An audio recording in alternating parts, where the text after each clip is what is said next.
ओम शांति। 9 तारीख के बाबा के महावाक्य हैं। शिव बाबा के मीठे बच्चे, सारी विश्व पर शांति का राज्य शिव बाबा स्थापन कर रहे हैं। बाबा के मददगार बच्चे हो, अभी तुम्हारे सामने सुख शांति की नई दुनिया है।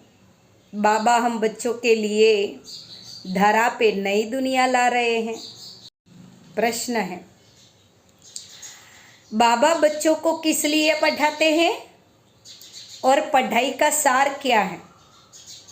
उत्तर है, बाबा अपने बच्चों को स्वर्ग का राजकुमार, विश्व का मालिक बनाने के लिए पढ़ाते हैं।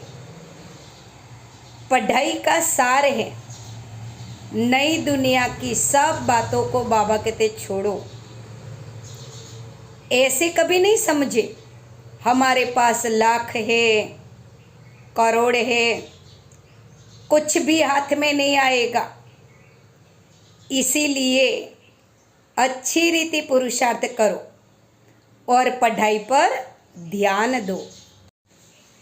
धारणा सार, सवेरे सवेरे उठ पैदल करते चलते चलते शिव बाबा को याद करो।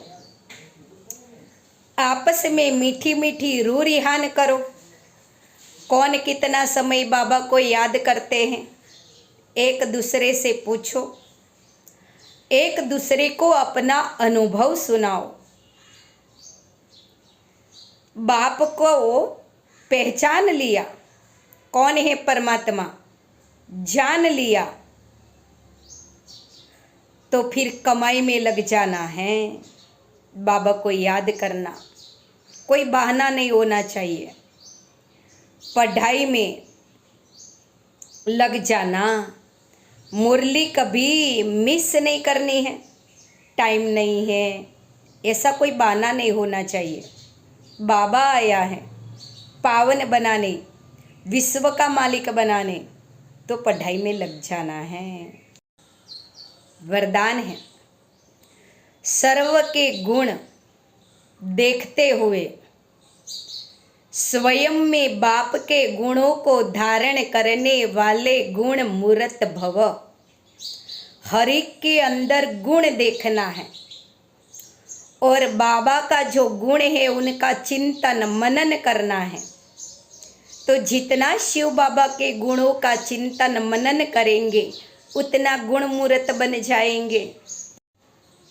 वरदान, संगम युग पर जो बच्चे गुणों की माला धारण करते हैं वही विजय माला में आते।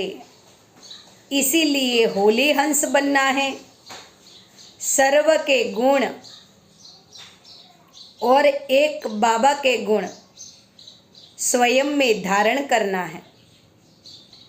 यह गुण मूर्त सभी के गले में, यह गुण माला सभी के गले में पड़ी हुई हो, अच्छे अच्छे गुणों की। जो जितना बाप के गुण स्वयं में धारण करते हैं उसके गले में उतनी बड़ी माला पड़ी रहती।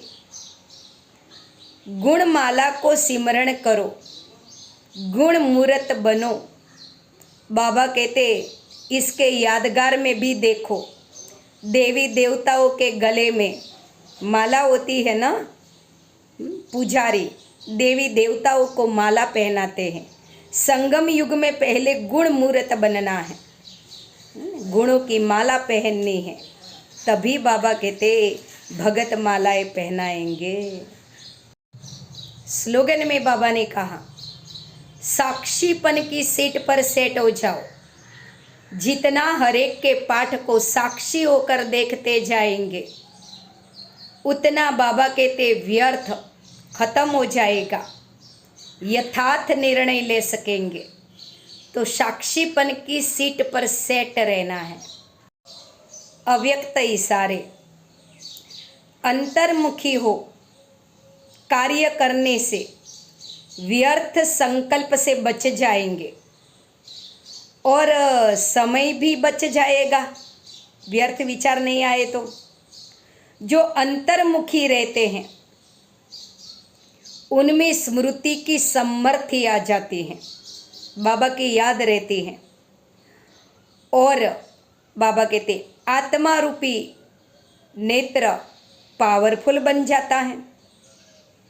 इसीलिए यदि कोई भी विघ्न जीवन में आने वाला हो तो जो आत्मिक स्मृति में रहता है, जो समर्थी स्वरूप है, बाबा की याद में रहता है, जो नॉलेज फुल है, व्यर्थ से मुक्त रहता है, उसके जीवन में जब कोई परिस्थिति आने वाली होगी पहले से महसूस कर लेगा कि कोई विघ्न आने वाला है और पहले से महसूस करेगा, इसीलिए उसमें पास हो सकेगा।